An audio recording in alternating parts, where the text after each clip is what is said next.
نہ میں سیدنا فاروق اعظم کی بات کرتا ہوں۔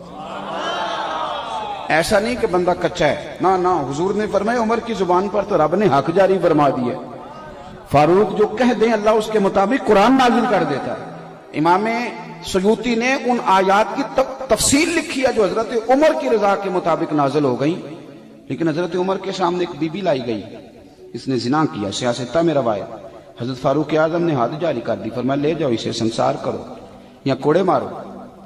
صحابہ لے کے جا رہے ہیں، مولا علی شیر خدا آ گئے، کہاں لے کے جا رہے ہو؟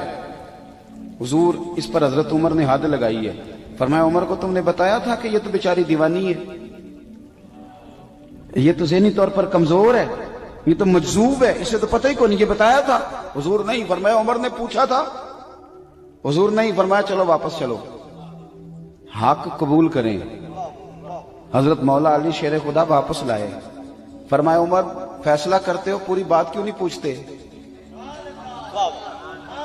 آپ نے کہا لی کیا ہوا؟ فرمایا تم نے اس عورت پہ حد لگائی، حضور لگائی، فرمایا تمہیں پتہ ہے یہ مجذوب ہے، دیوانی ہے، مرفوع قلم ہے، اس پر حد نہیں لگتی۔ عرض کی کہ حضرت عمر فاروق فرمانے لگے مجھے تو پتہ ہی نہیں، تو آپ فرمانے لگے پہلے پتہ کیا کرنا پھر معاملہ طے کیا کر۔ تو حضرت عمر نے کوئی بہانہ نہیں کیا، بہانے بھی ہوتے ہیں نا، انہیں میں نے صحیح نہیں گل دسی، اے بندے نے میں نے انج کیا سی، کوئی بہانہ نہیں لگایا۔ عمر نیچے اترے اور سجدے میں گر گئے، یا اللہ عمر کو معاف کر دے، یا اللہ عمر کو معاف کر دے۔ اور پھر چمکتے ہوئے جملے سیدنا فاروق اعظم کے فرمانے لگے لوگو آج اگر علی نہ ہوتا تو عمر ہلاک ہو جاتا، آج اگر علی نہ ہوتا تو عمر ہلاک ہو جاتا۔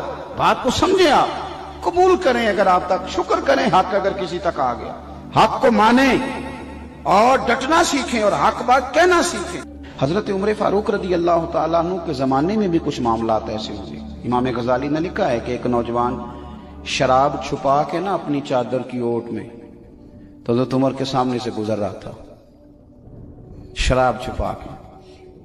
میں اکثر کہتا ہوں کہ آج بھی کوئی منع کرنے والا ہو تو لوگ منع ہونے کو تیار تو ہیں، پر ہم منع کرنے کو تیار نہیں ہوتے۔ اگر ہمارے کہنے پہ بڑی بڑی محفلیں ہو سکتی ہیں تو ہمارے کہنے پہ داڑھی بھی پوری ہو ہی سکتی ہے، لیکن ہم کہتے ہی نہیں، مزاج ہی نہیں، اس طرف لاتے ہی نہیں۔ ہمارے کہنے پر اگر بڑے بڑے چندے لوگ دے دیتے ہیں تو امید ہے نمازی بھی ہو ہی جائیں گے۔ توجہ دلانے کی، حضرت عمر کے زمانے میں بھی یہ مسئلہ ہوا۔ میری باتوں کی سمجھ آ رہی ہے سارے دوستوں؟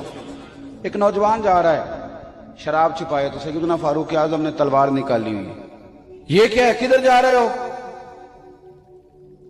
تو وہ کہنے لگا حضور وہ نا سرکہ ہے میرے پاس، اور اندر دعائیں مانگ رہا ہے، یا اللہ آج عمر سے بچا لے، آج کے بعد شراب نہیں پیوں گا۔ اندر دعائیں مانگ رہا ہے، اللہ عمر سے بچا لے، آج کے بعد شراب، حضور سرکہ ہے سرکہ۔ حضرت عمر کہنے لگے کھولنا ذرا، چادر کھولی تو بوتل میں واقعی سرکہ نکل آیا۔ وہ الحمدللہ الحمدللہ پکار کے چلنے لگا۔ ایک روایت میں نے ایسی بھی پڑھی کہ جب وہ جا رہا تھا تو حضرت عمر نے آواز دی، فرمانے لگے عمر سے ڈر کے توبہ کی ہے تو شراب کا سرکہ بنا ہے، اگر تو رب سے ڈر کے توبہ کرتا تو اللہ نے اس کو شہر بنا دینا تھا اور تیرے کام آ جاتا۔